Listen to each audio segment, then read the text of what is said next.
tu as terminé ton site web WordPress récemment ou bien tu as un ancien site que tu as créé avec WordPress et tu te dis peut-être mon site web n'est pas si sécurisé que ça, surtout qu'on entend beaucoup d'histoires de sites web qui sont piratés, de comptes web qui sont piratés, etc., de célébrités, d'entreprises assez importantes, des fois même des entreprises de sécurité. Donc ça peut faire paniquer certains, dont moi aussi je m'inclus dessus bien sûr. J'ai déjà eu certains problèmes similaires, même avec des clients. Et heureusement, dans tous les cas, j'ai pu les régler par pure chance, vous savez. Car en fait, les problèmes de sécurité, c'est plusieurs niveaux. Bref, nous, dans cette vidéo, on va voir les bases sur comment se protéger des attaques et pouvoir récupérer son site web, même si donc il y a un problème dessus, les problèmes de sécurité ou bien les problèmes de bugs, etc.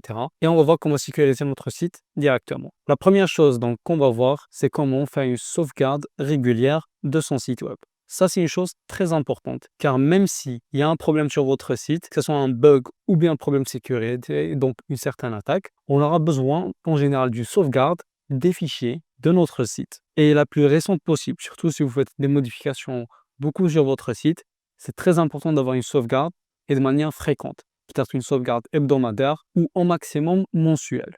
Et on va voir ça, comment le faire sur WordPress. De base, donc, il faut se retrouver sur son tableau de bord WordPress, d'accord? En puis en allant ajouter une extension. Et l'extension qu'on va ajouter, elle s'appelle Updraft Plus. C'est une extension qui va nous permettre donc de faire des sauvegardes régulières de notre site et de manière automatique. Et gratuite aussi, c'est ça l'avantage. Je vais taper ici Updraft et c'est celle-là, Updraft Plus, extension WordPress de sauvegarde et migration. Et je clique sur Installer maintenant et on attend que son installation se termine. Il y a d'autres extensions qui vous permettent de faire des sauvegardes. Maintenant, dans votre hébergement, vous pouvez activer ça s'il y a cette option. Ça peut être une option payante. Et en tout cas, nous, ce qu'on va faire, on va utiliser cette extension gratuite pour le faire de manière automatique. Ok, parfait. J'ai activé mon extension, tout est bon. Ici, où est-ce que je vais la retrouver? C'est en bas, dans ma barre latérale. Je vais trouver Updraft Plus, je clique dessus pour aller sur les réglages. Et voilà, on arrive ici. Ici, vous allez en bas, vous allez trouver les sauvegardes déjà existantes. Pour le moment, il n'y en a aucune. Ça, c'est ici, vous allez trouver les messages du journal. Donc, l'avancement, s'il y a une sauvegarde qui a été déjà faite ou bien qu'elle est en train d'avancer. Et là, prochaine sauvegarde planifiée, vous pouvez planifier donc une sauvegarde. Donc, on peut le faire manuellement. Je vais vous expliquer comment. Très simplement, on clique sur le grand bouton sauvegarder. Et s'il nous demande effectuer une nouvelle sauvegarde, on va inclure la base de données. Oui. On va inclure le fichier de sauvegarde. Oui. Autorisé à être uniquement supprimé manuellement. C'est-à-dire que quoi qu'il se passe, vous n'allez pas laisser WordPress supprimer cette sauvegarde que vous allez créer de manière automatique. Donc uniquement vous pouvez la supprimer. Je vous conseille de l'activer pour certaines sauvegardes. Par exemple, la première sauvegarde que vous allez faire, et je clique sur sauvegarder. Donc voilà une demande de démarrage de la sauvegarde et on voit que ça a commencé. Ça peut prendre un peu de temps, ça dépend de la taille de votre site, bien sûr. Si vous avez un site web, un grand site web e-commerce, où il y a donc plein de produits, peut-être vous n'avez pas optimisé les images, donc vous allez utiliser du JPEG ou du PNG, et les images pèsent, on va dire, entre 1 et 2 mégas, ça prendrait vraiment trop de temps, d'accord? Donc on voit qu'il y a l'avancement ici avec le code, et on va attendre que notre sauvegarde se termine. Parfait, notre sauvegarde est terminée, je clique sur fermer. Si je descends maintenant plus bas, je vois que ma sauvegarde a été faite. Je peux télécharger ma sauvegarde. Si je clique sur base de données par exemple, je peux donc lui demander que je vais la télécharger sur mon ordinateur, les extensions, le thème, téléversionnement. Donc vous pouvez garder une sauvegarde de votre site à l'intérieur de votre propre ordinateur. Ça peut être très intéressant aussi. Donc la seule option qu'on a activée pour le moment, c'est sauvegarder son site web direct dans le même serveur que votre site. C'est pas mal, mais le problème donc qu'il peut avoir, c'est que si vous perdez le contenu de votre serveur, la sauvegarde elle va disparaître aussi. Donc deuxième option, c'est télécharger les données sur votre ordinateur. Et nous, ce qu'on veut, on veut automatiquement que notre site web se sauvegarde dans un autre serveur pour minimiser le risque. Et donc, on va le faire de manière hebdomadaire. Et c'est ça que je vais vous montrer maintenant. Donc, on va aller monter plus haut pour aller dans les réglages. Et ici, déjà, on peut planifier des sauvegardes des fichiers et de bases de données. Moi, je vais lui dire, donc, on peut mettre toutes les 2 heures, toutes les 4 heures, toutes les 12 heures, journalier, donc chaque semaine, et mensuellement aussi, fortnightly. J'ai aucune idée ce que ça veut dire. Donc, je vais juste mettre weekly. Et aussi ici, weekly. Et retenir ce nombre de sauvegardes planifié. En gros, chaque semaine, donc si j'active ça, chaque semaine, mon extension elle va faire une sauvegarde automatique de mon site. Sauf que, un problème qui peut être, donc quand vous allez rencontrer rapidement, c'est qu'il y aura tellement de sauvegardes sur votre serveur que ça va le faire bugger, ça va le faire crasher, il n'y aura plus de sauvegardes qui vont se faire, etc. Donc en général, on va lui dire de garder les 5 dernières, par exemple, les 5 dernières sauvegardes. D'accord? Par exemple, ici, je mets 5, ici 5 aussi. Donc, il va faire une sauvegarde. Donc, chaque 5 semaines, puisque nous on a décidé de ça. Ensuite, quand on arrive à la 6e, il va supprimer la toute première pour donc laisser de l'espace pour celle-là. OK? Donc vous pouvez mettre les chiffres que vous voulez. Moi, d'habitude, je mets 5. Ça me suffit amplement. C'est-à-dire la dernière sauvegarde, elle date d'il y a 5 semaines. D'accord? Et la première, il y a d'une semaine. J'espère que c'est clair ce que j'explique. En général, c'est assez. Si vous voulez mettre plus, vous pouvez. Si vous voulez mettre moins, vous pouvez bien sûr. Mais en général, si je veux garder une ancienne sauvegarde, je préfère la garder sur mon propre ordinateur. Je préfère garder une seule. Parce que si vous laissez vide comme ça, à un moment, il va faire autant de sauvegardes que vous allez lui demander chaque semaine. Ça va vous créer des bugs. Je vous conseille pas de le faire. Vous pouvez mettre chaque 5 semaines ou 3 semaines, à vous de voir. Ça, c'est bon. Déjà, je vais enregistrer les modifications, mais ce n'est pas encore terminé. Nous, ce qu'on veut, on veut donc utiliser un stockage distant pour stocker donc les données de notre site. Il nous propose plein d'options, Updraft, Dropbox, Microsoft, Azure. Donc, vous pouvez faire ce que vous voulez ici. Moi, ce que j'ai déjà utilisé, c'est Google Drive. Donc, je vais cliquer dessus. Donc, vous pouvez l'utiliser aussi. Normalement, toute personne existant sur Terre a déjà un compte Google ou au moins elle sait en créer un. Donc, j'ai cliqué sur Google Drive et je scrolle plus bas. Là, on va mettre le dossier de notre sauvegarde. Donc, on ne peut pas le changer. Donc, juste pour le définir, c'est Updraft Plus. Et là, il nous demande de connecter notre site web. Donc avec un compte Google. Je vais cliquer sur connecter. Bon, on va d'abord enregistrer les modifications avant de passer à ça. Voilà, directement ici, il nous propose de me connecter. Sinon, on descend plus bas. Je clique sur me connecter. Là, il va me montrer donc les comptes Google que j'ai déjà connectés sur cet appareil. Donc, bien sûr, c'est flouté. Mais voilà. Sinon, vous pouvez donc ajouter un autre compte ici. Moi, je vais choisir mon compte et je vais cliquer sur continuer. Là, il nous demande de lui donner certains accès. On va cocher ça. Et je clique en bas sur continuer. Donc, pour terminer l'installation, on doit cliquer sur le bouton en bas. Ça va nous emmener directement à la page donc, de notre des réglages Updraft. Je vais cliquer dessus pour Complete Setup. Parfait. Je vais descendre. Donc, bon, ça nous emmène dans nos sauvegardes. Je vais aller revenir sur mes réglages. Descendre plus bas. Parfait. Je vois donc que je suis déjà connecté. Ici, je peux décider quelle sauvegarde inclure. Moi, je vais tout garder. Donc, les extensions, le thème, les téléversements, les extensions indispensables. Moi, je garde tout coché. Ça devrait être bon. C'est parfait. Et normalement, c'est terminé. Automatiquement, ça va. Attention, on passe un certain nombre de tâches planifiées qui sont en retard. Bon, ça, c'est un message parce que j'utilise un truc de test normalement. Mais normalement, c'est bon pour la partie sauvegarde automatique. Donc ça, c'était la première chose à faire pour déjà minimiser le risque que votre site web disparaisse sans prévenir. Maintenant, la deuxième chose qu'on va faire pour protéger notre site, c'est installer une extension de sécurité. Elle va nous permettre d'installer plusieurs fonctionnalités très intéressantes pour protéger notre site. On va aller dans Extension, ajouter une extension. Ici, je vais chercher Solid Security. Donc, c'est Security en anglais. Parfait, c'est celle-là. Donc, si vous ne la trouvez pas, vous pouvez être plus précis dans votre recherche. Sinon, on va directement cliquer sur Installer maintenant, puis l'activer. N'est-ce pas, ça prendra moins de temps pour vous que pour moi. Et je clique sur Activer pour activer mon extension. Elle offre beaucoup de fonctionnalités basiques, mais très intéressantes. Mais ils ont aussi une version pro, si ça vous intéresse. Mais en général, la version gratuite, elle suffit. Juste pour que vous sachiez. Maintenant qu'elle s'est installée, je vais la trouver en bas ici. Donc dans mon bas latéral, je clique sur Solid Security pour commencer notre configuration de site. Ici, je vais juste cliquer sur Skip. C'est juste pour les aider à améliorer leur plugin. Si vous voulez le faire, oui. Sinon, moi, ça ne m'intéresse pas. Et voilà. Là, déjà, on va suivre la configuration.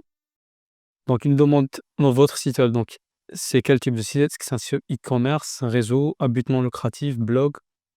Moi, c'est un site web vitrine. Donc, avant de configurer, est-ce qu'on peut scanner donc votre site? Oui, vas-y, on peut le faire. Sinon, vous pouvez skipper. Bon, là, il n'y arrive pas à cause d'un problème. Donc, je vais juste skipper pour le moment. Ici, donc, on va voir les fonctionnalités qu'on veut avoir sur notre site. Déjà, la première chose, donc, c'est le Brute Force Protection. En gros, il y a une attaque, une sorte de type d'attaque que beaucoup de hackers utilisent, qui est le Brute Force. C'est simple. Vous allez sur votre page de login, de connexion à votre site WordPress. Ils vont essayer plein de mots de passe de manière automatique. et donc à un moment, il va trouver votre mot de passe et mes problèmes, voilà, ça nous arrange pas. Donc nous, ce qu'on va faire, on va activer cette option pour détecter les personnes qui veulent faire ça et les bloquer à un moment, par exemple, à la 3e tentative. S'il trouve pas le mot de passe, on va bloquer son adresse IP, comme ça, il pourra plus se connecter. Donc on va laisser ça activé. Il y a aussi donc réseau de force brute, c'est une fonctionnalité un peu plus avancée. Donc il va envoyer les données, donc la personne qui s'est connectée à donc notre extension Solid Security. Moi, je n'ai pas besoin, donc je vais juste cliquer sur poursuivre pour voir la prochaine option. Ça, c'est une option qui est cool parce que j'allais parler de ce point-là, qui est en fait d'avoir toujours des mots de passe forts, ne pas avoir donc des mots de passe faciles à deviner, ok? Parce que les hackers, ils aiment ça. Donc, ils vont utiliser vos données pour essayer de deviner votre mot de passe et essayer jusqu'à le trouver. Donc, nous, ce qu'on va faire, on va obliger tout utilisateur sur notre site d'avoir un mot de passe complexe. Donc, je vais garder donc cette option activée et donc refuser le mot de passe compromis, bien sûr. Donc, ils ont des bases de données, des sites à travers le dark web si je ne me trompe pas, où donc ils vont lister donc les mots de passe qui sont déjà été piratés. Et s'ils trouvent que votre mot de passe c'était déjà le cas, il va vous refuser son utilisation sur votre site, aussi simplement. Et je clique sur poursuivre. Ici, il nous propose d'activer donc Two-Factor Authentication. Donc, c'est pour avoir l'authentification à 2 facteurs. Par exemple, si vous utilisez votre email, comme vous voyez ici, il va vous envoyer un code OTP à votre email pour que vous puissiez vous connecter. C'est-à-dire uniquement la personne qui a accès à cet email-là, elle peut accéder. Je vais l'activer et je clique sur poursuivre. Ok, donc là, il me demande à qui on fait le site, pour nous-mêmes ou bien pour un client. Je vais mettre pour moi-même. Ça va vous aider si vous voulez donc avoir un compte spécifique à votre client. Ok, donc activer la vérification de sécurité pro. Oui, on l'active et on clique sur suivant. Donc c'est pour vérifier les adresses IP et tout. Là, donc, il nous propose de mettre des adresses IP autorisées. Donc, je peux déjà rajouter la mienne. Voilà, autoriser mon adresse IP. Et les autres, il va quand même les garder en suspect. Et on garde tout ça comme ça. Il faut cliquer sur suivant. Parfait. Double authentification, elle est activée. Je clique sur suivant. Groupe, le groupe d'utilisateurs. Activer ou désactiver les fonctions de sécurité pour un certain groupe. Ok, groupe d'utilisateurs par défaut. Bon, c'est très simple. C'est juste que à qui vous voulez donner accès à Solid Security. Moi, je vais garder les trucs par défaut. Si vous voulez personnaliser, vous pouvez le faire. Mais moi, je veux garder uniquement pour l'admin, pour l'exigence de mot de passe, etc. Juste cliquer sur suivant. Ici, notification. En fait, il va faire des scans très souvent, ce plugin-là, de votre site. Donc, à qui il doit envoyer ces notifications de scan et de nouveautés, de vulnérabilité. Moi, je veux uniquement le mettre à moi-même et pas aux autres admins. Je vais cliquer sur terminer la configuration. On attend que ça se termine. On voit que ça se met un jour par là. Parfait, bon travail. Grâce à Solid Security, votre site web est sécurisé et prêt à accueillir vos utilisateurs. C'est déjà très cool. C'était la deuxième chose qu'on voulait activer. C'était très important. Ça active plein de fonctionnalités d'un coup. C'est ça qui est cool avec ce genre de plugin. Car j'aurais pu vous parler séparément de chacune de ces options. Vous aurez pu les activer manuellement. Mais là, on l'a fait de manière automatique et rapide. Et ça, c'est très bien. Le troisième point que je voulais aborder avec vous, c'est les mises à jour de votre site. En fait, c'est très important de toujours garder votre site web à jour, que ce soit la version WordPress, les plugins et le thème. D'accord? Pourquoi c'est important? Très simplement car les développeurs, donc, qui ont conçu chaque WordPress à part les plugins, le thème, ils mettent à jour toutes ces fonctionnalités, déjà pour combler des bugs, mais aussi des failles de sécurité. Donc, si vous êtes trop en retard et que donc il y avait une faille qui a été découverte peut-être il y a quelques mois, même si le plugin il a déjà comblé, vous serez vous serez pas encore immunisé à cette attaque et il y a possibilité que la personne, voilà, qu'un hacker puisse profiter de cette faille-là pour donc rentrer sur votre site et faire ce qu'il veut. Donc nous, on va toujours aller dans nos extensions et les garder à jour. Vous n'êtes pas obligé de les garder à jour à la dernière version, ok? Pas du tout. Bon, c'est l'idéal, mais le problème des fois avec ça, c'est-à-dire si vous allez mettre, donc moi je vais mettre à jour mon extension Elementor, il peut y avoir des problèmes déjà d'incompatibilité avec certains plugins, par exemple.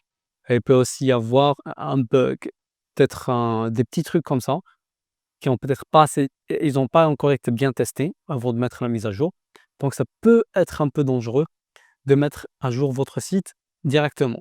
Ce qu'il faut faire, très simplement, avant de mettre à jour, c'est d'avoir une sauvegarde de votre site. Nous, on a déjà mis ça en place.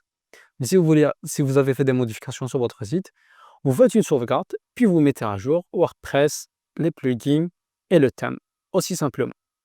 Vous voyez, voilà, je l'ai mis à jour, j'ai pas eu de souci avec ça. Je vais aussi les mettre à jour, mettre forme. Je vous déconseille d'activer les mises à jour automatiques, d'accord? Donc faire ça manuellement, peut-être chaque semaine, chaque 2 semaines, chaque mois, ça dépend donc, maintenant ce que vous voulez garder sur votre site. Mais le point aussi que je voulais aborder avec vous, c'est le fait de ne pas avoir trop d'extensions. En fait, les extensions, c'est quoi de base? C'est en gros des fonctionnalités externes à WordPress. On est d'accord? Hein, qui ont été développées par des personnes, voilà, particuliers, par des entreprises. Ils appartiennent pas à WordPress. Ce qui fait que chacun d'eux, donc, il aura une certaine faille possible sur son propre plugin. Et si on fait le calcul, c'est très simple. Plus vous avez de plugins, si vous avez une vingtaine, une trentaine de plugins, plus il y a de chances que votre site web rencontre un problème. Donc moi, ce que je vous conseille, c'est vraiment minimiser votre nombre de plugins à l'essentiel.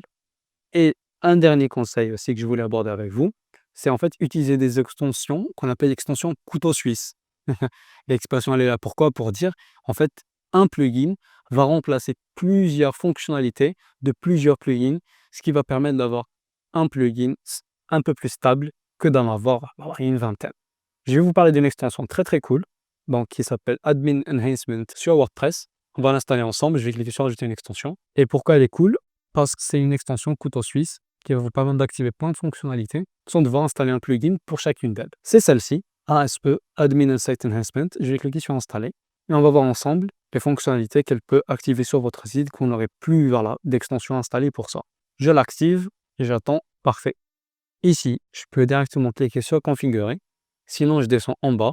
Je vais dans outils et je trouve Enhancement ici. Je clique dessus pour commencer à activer nos fonctionnalités. Parfait. Ça a été chargé et je vois déjà la première fonctionnalité qu'on peut activer, c'est donc la capacité à dupliquer votre contenu. Par exemple, si vous avez des pages, des articles, des templates, on va activer cette option pour pouvoir les dupliquer comme on veut. Avant, je devais donc avoir une extension à part qui faisait ça, mais avec cette extension, je peux l'activer automatiquement. On peut changer, avoir un ordre pour donc un hiérarchical pour notre contenu. Ça, si vous voulez l'activer, vous pouvez. Media Replacement. Ok, ça va vous permettre donc de changer un fichier média, par exemple une vidéo, une image ou une musique, en gardant donc littéralement le même identifiant, le même donc publication de date, etc. Ça peut servir à certaines personnes. Ok. SVG Upload, la capacité à pouvoir upload des images format SVG, c'est plutôt des fichiers vecteurs, on appelle ça. Donc vous pouvez activer ça sans extension. Aviv Upload, pareil, c'est un format de image donc moderne. External Permalinks, donc on va activer cette option, alors ce qui nous permet d'activer donc la référence no open, no follow pour tous les liens externes. Ça, on va dire, ça concerne surtout les personnes qui veulent, qui s'intéressent au SEO. Donc sachez que cette extension, cette fonctionnalité, elle existe. Fonctionnalité, ouvrir tous les liens externes dans un nouvel onglet. Moi, je l'active en général. Si c'est un fichier externe, si c'est un lien externe, par exemple un lien Google ou bien un lien dans l'article, j'ai pas envie qu'elle s'ouvre dans le même onglet que mon site web. Parce que si mon client, bien mon potentiel client, mon visiteur sort complètement de mon site web, ben ça m'arrange pas. Si on active cette option, on va toujours l'ouvrir dans un nouvel onglet. Aussi simplement. D'autres fonctionnalités pour modifier donc l'interface de l'admin ici. Comme vous voyez, toutes ces extensions, je vais laisser lire ça en détail. Moi, je vais juste activer les trucs les plus importants. Je vais aller dans connexion des connexions, changer l'URL de login. Ça, si je l'active, en fait, de base, donc tous les sites web WordPress, donc votre lien de login de connexion, c'est celui-ci. Donc WP login, donc plus le nom de votre domaine. Et les hackers savent ça. Donc nous, ce qu'on va faire, on va la changer. D'accord? On va mettre ici, par exemple, backend. Comme ça, backend 1, 2, 3. Je sais pas, vous pouvez mettre un truc personnalisé ou bien je vais appeler ça dashboard. Comme ça, le potentiel hacker ne la trouvera pas. Donc, il n'osera même pas essayer plus que ça. Ça, c'est cool. Donc, on peut mettre notre logo sur notre page login, par exemple. On peut changer ça dans les paramètres ici. On devrait mettre l'autre logo déjà. D'autres options ici. Rediriger l'utilisateur après donc, le login. Rediriger l'utilisateur après le logout, donc après la déconnexion, etc. On peut mettre du code personnalisé ici. On peut désactiver plusieurs fonctionnalités. Par exemple, si vous voulez désactiver Gutenberg, les commentaires, le REST API, etc. Vous pouvez le faire ici. Il y a aussi des trucs de sécurité qui est cool. Voilà, par exemple, limiter le nombre de logins, nombre de tentatives de connexion. Nous, on l'a déjà activé avec l'autre plugin, donc je n'ai pas à le faire. Optimisation, ça c'est cool. Par exemple, les révisions. C'est le nombre de révisions qu'il y a dans un article ou dans une page, le nombre de sauvegardes qu'il y a. Et plus elles sont énormes, plus votre site web devient lourd. Donc on peut activer ça ici. On va lui dire, on va limiter à 5 révisions par article, page. Si vous voulez activer pour un certain type de contenu, vous pouvez le faire, etc. Et voilà à peu près donc, les fonctionnalités qu'on veut. Email delivery, multiple user roles, voilà, password protection, maintenance mode. Ah, maintenance mode, c'est très intéressant aussi. Donc, on va avoir un mode maintenant sur votre site. Pour les personnes qui ne sont pas connectées, il va leur afficher plutôt un message à notre site web en construction. Vous n'aurez plus d'extension à installer spécifiquement pour ça. J'ai oublié de préciser, mais il faut sauvegarder les changements pour terminer. Voilà globalement ce que je voulais vous montrer. C'était, on va dire, les fonctionnalités les plus intéressantes pour sécuriser notre site. Il y en a sûrement d'autres. Il y en a d'autres personnes qui peuvent spéculer plus que ça. Mais je pense que si vous avez ces bases-là déjà, vous êtes très très bien. Et vous évitez, on va dire, 90% des erreurs de débutants que beaucoup commettent. J'espère que cette vidéo elle vous a plu, qu'elle a pu vous aider un peu. J'ai une formation que je suis en train de mettre en place actuellement, elle n'est pas encore complète, donc on va vous apprendre comment développer des sites WordPress, mais comment aussi faire des stratégies de sites pour différents types de sites, des sites de réservation, e-commerce, vitrine, spécifiquement pour des déménageurs, des stratégies spécifiquement pour des plombiers, etc.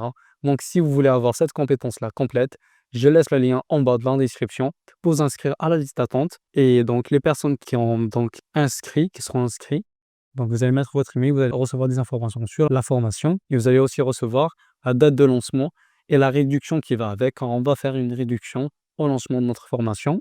Donc si vous ne voulez pas rater ça, vous trouverez le lien dans la description.